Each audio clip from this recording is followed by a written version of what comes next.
నమస్తే, welcome to Liya news. ఈరోజు YS Rajasekhar Reddy జయంతి సందర్భంగా ఆయన కుటుంబం మొత్తం ఇడుపులపాయ ఆయన ఘాట్ దగ్గరికి వెళ్ళి నివాళులు అయితే అర్పించడం జరిగింది. అక్కడ మరి ముగ్గురు కలుస్తారు అనుకుంటే మరి ముందుగా జగన్మోహన్ రెడ్డి గారు వచ్చి వెళ్ళాక ఆ తర్వాత షర్మిల గారు రావడం అయితే జరిగింది. మరి వీళ్ళ మధ్య వివాదం అయితే మరి సద్దుమణిగినట్టు లేదు. మరి ఎప్పుడు వీళ్ళ మధ్య వివాదం సద్దుమణిగే అవకాశం ఉంది. అలాగే చూసుకున్నట్టయితే మరి జగన్మోహన్ రెడ్డి గారి భవిష్యత్తు ఏంటి, అలాగే షర్మిల భవిష్యత్తు ఏంటి, ముఖ్యంగా అసలు వైఎస్ఆర్సీపీ పార్టీ భవిష్యత్తు ఏంటి, ఈ వివరాలన్నీ తెలుసుకునే ప్రయత్నం చేద్దాం. మనతో ఉన్నారు సీనియర్ పొలిటికల్ జర్నలిస్ట్ డివి శ్రీనివాస్ గారు. నమస్కారం సార్. నమస్తే అమ్మా. సార్, ఇడుపులపాయలో ఈరోజు వైఎస్ఆర్ ఘాట్ వద్ద ఆయన జయంతి సందర్భంగా వాళ్ళ కుటుంబం నివాళులు అర్పించింది. అక్కడ కొన్ని ఘటనలు అయితే మనం చూసాం. విజయమ్మ గారు కంటతడి పెట్టుకోవడం, జగన్మోహన్ రెడ్డి గారు ఓదార్చినట్టు అటు వెళ్ళి తప్పించుకొని వెళ్ళిపోయినట్టు కనిపించడం, ఇదంతా కూడా మనం చూసాము. సరే, ఈరోజు మరి వీళ్ళిద్దరి మధ్య సఖ్యత విజయమ్మ గారు కుదురుస్తారు అనుకుంటే కూడా అది కూడా వర్కౌట్ అయినట్టు ఏం కనిపించట్లేదు. సో మరి వీళ్ళ ఫ్యామిలీ పరిస్థితి ఏంటంటారు, అలాగే వీళ్ళిద్దరి భవిష్యత్తు ఏంటి, అలాగే వైఎస్ఆర్సీపీ పార్టీ భవిష్యత్తు ఏంటంటే ఏం చెప్తారు? బలగం సినిమా చూసావా? బాగుంటుంది, చాలా బాగుంటుంది బలగం సినిమా. సేమ్ అదే గుర్తొచ్చింది. ఇవాళ పొద్దున ఛానల్స్ పెట్టిన దగ్గర నుంచి 8 దగ్గర నుంచి నీకు బలగం సినిమా గుర్తొచ్చింది అనమాట. అంటే ఇడుపులపాయ ఘాట్ దగ్గర వైఎస్ కుటుంబం బలగం సినిమా వాళ్ళు కూడా ఇట్టా కొట్టుకుంటారు. ఆ సినిమాలో కూడా అన్నదమ్ములు గ్యాప్ ఉంటుంది, ఈగో ప్రాబ్లమ్స్ ఉంటాయి, పలుక్కోరు, ఆ ఇంటి మీద కాకి ఈ ఇంటి మీద వాళ్ళదు. ఏం జరుగుద్ది? తండ్రి చనిపోతే నీకు ఆ కాకి వాళ్ళు పెట్టింది తినదు. అదేదో అంటారుగా, ఏంటది, పిండం పెడితే, కాకపోతే అది దినవారాలప్పుడు చేస్తారు. ఇప్పుడు సేమ్ అదే గుర్తొచ్చింది అనమాట. ఏంటి, రాజశేఖర్ రెడ్డి ఆత్మ అదే కాకి అక్కడికి వచ్చి ఆ పరిస్థితి చూస్తే ఏముంటుంది? తింటుందా? ఎగిరిపోయి ఉంటుంది. వీళ్ళిద్దరు తన్నుకు చేస్తున్నారేంట, బిడ్డలు కదా. ఏది, ఆ తండ్రి ఆత్మ మరి క్షోభించే అంశం ఏంటి? ఇద్దరూ వచ్చి చక్కగా కూర్చుని 2 కుటుంబాలు అక్కడ నివాళులు అర్పిస్తే వాళ్ళ నాన్న ఆత్మ శాంతిస్తుంది. అది కదా రాజశేఖర రెడ్డి కోరుకునేది. రాజశేఖర రెడ్డి కుటుంబాన్ని ప్రేమించే వ్యక్తి. నువ్వు కొంతమందిని ద్వేషించినా, సమాజంలో ఆయన శత్రువుల్ని చంపించేశాడన్న అపప్రదలు లేకపోతే ఆరోపణలు మనకు తెలుసు. శత్రువుని ఎంతగా వెంటాడతాడో కుటుంబాన్ని అంత ప్రేమిస్తాడనే ఇది ఉంది అతనికి. ఆయన తమ్ముడంటే అంత ప్రేమ. ఏది, దారుణ కిరాతక హత్యకు గురైనటువంటి వివేకానంద రెడ్డి. నీకు అన్నదమ్ములు అసలు రామలక్ష్మణులు అనేవాళ్ళు అప్పట్లో. అన్న పార్లమెంట్కి వెళ్తే తమ్ముడు అసెంబ్లీకి వచ్చేవాడు, అన్న అసెంబ్లీకి వస్తే తమ్ముడు పార్లమెంటుకు వెళుతూ ఆ అన్నదమ్ములు ముచ్చటగా ఉండేది. మంచి సందేశం కదా. ఒక రాజకీయ నాయకుడు, ఆయన కుటుంబం ఇవాళ ఏంటంటే ప్రజలకు సందేశం. వాళ్ళను బట్టి వాళ్ళ అభిమానులు, వాళ్ళ పార్టీ కార్యకర్తలు. రాజశేఖర రెడ్డి ముద్ర అది. ఏది, జనం పైన. అతను చెల్లిని ప్రేమించాడు, తమ్ముడిని ప్రేమించాడు. జగన్మోహన్ రెడ్డి ఏ ముద్ర వేశాడు? ఇప్పుడు తల్లిని పార్టీ అధ్యక్షురాలుగా తొలగించాడు, తనే శాశ్వత అధ్యక్షుడు అయ్యాడు. ఇదా సందేశం? చెల్లిని ఇంట్లో నుంచి నెట్టేశాడని, అసలు గోడకేసి కొట్టారని, ఏదో రకరకాల ప్రచారాలు, ఆస్తుల పంచాయతీ. ఇది కూడా ఏది, రాజకీయ వారసత్వ పంచాయతీ. ఇద్దరు ఉప్పు నిప్పు. ఏంటి, ఎడ్డం అంటే తెడ్డం, ఎడముఖం పెడముఖంగా మారిన పరిస్థితుల్లో ఇవాళ కూడా అదే.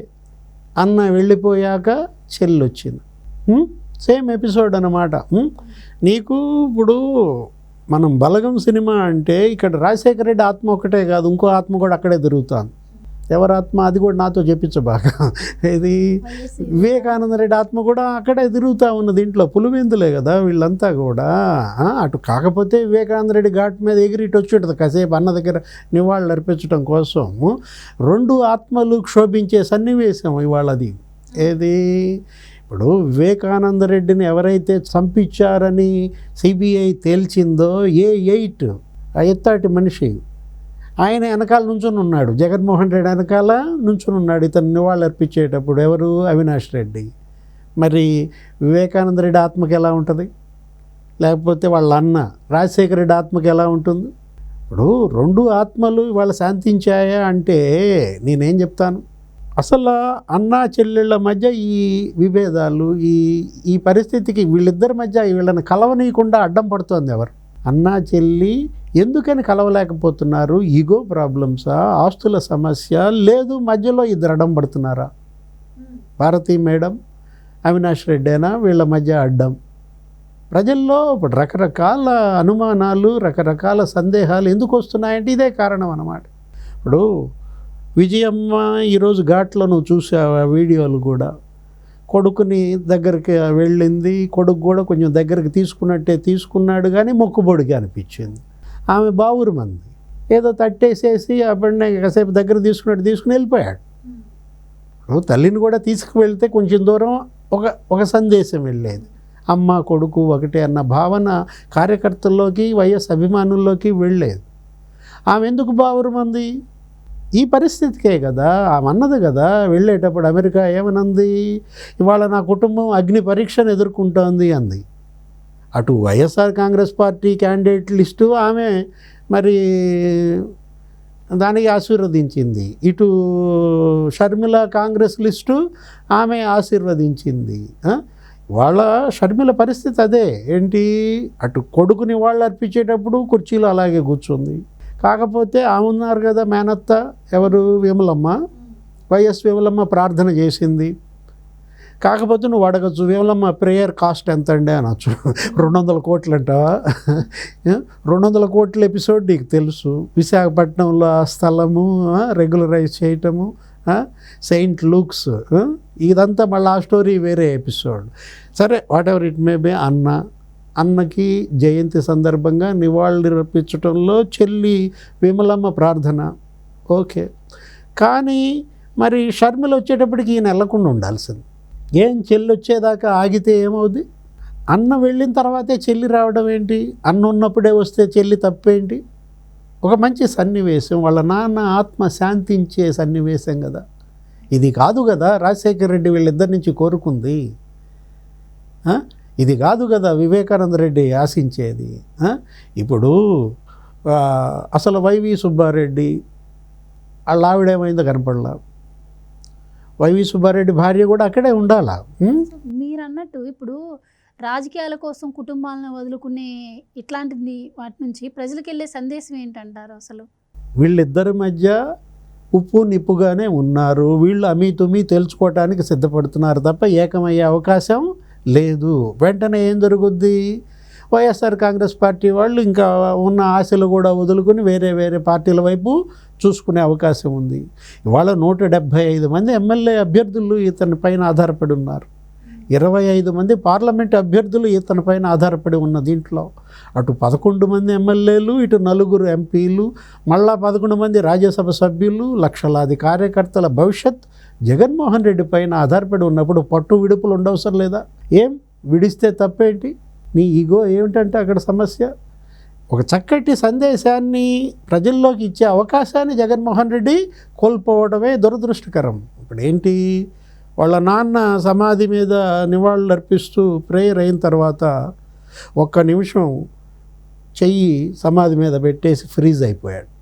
జగన్మోహన్ రెడ్డి చెయ్యి సమాధి మీద పెట్టి ఫ్రీజ్ అయ్యేసరికి నాకేమనిపించింది, ఒరి నాయన ఏదో ప్రతినేదో తీసుకుంటున్నాడు, ఆన అంటున్నాడు అనుకున్నాం.